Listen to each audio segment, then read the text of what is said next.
নমস্কার। ভারতীয় ক্রিকেট দল লজ্জাজনক পরাজয়ের মধ্যে দিয়ে ইংল্যান্ডে খেলা শুরু করে। লিডসের হেডিংলিতে ইংল্যান্ড ভারতকে পরাজিত করে 5 টেস্টের সিরিজে 1-0 ব্যবধানে এগিয়ে গেছে।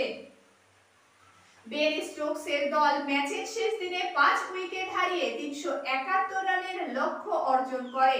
Ben Duckett 149 run, Jack Crawley 65 run, Joe Root অপরাজিত 53 রান এবং জেমি স্মিথ অপরাজিত 44 রান করে তাদের দলকে জয়ের পতাকা উত্তোলিত করায়। তবে দ্বিতীয় সেশনে ইন্ডিয়ার টিম ঘুরে দাঁড়ানোর চেষ্টা করে এবং ম্যাচটি তৃতীয় সেশনে নিয়ে যায়। ভারতীয় দল বোলিং এবং ফিল্ডিং সব জায়গায় হতাশ হওয়ার ফলে হারের সম্মুখীন হতে হয়।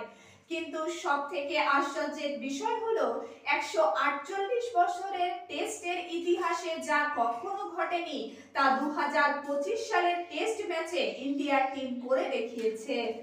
প্রথম ইনিংসে 3টি এবং দ্বিতীয় ইনিংসে 2টি অর্থাৎ মোট 5টি সেঞ্চুরি সত্ত্বেও ভারত টেস্ট ম্যাচ হারল।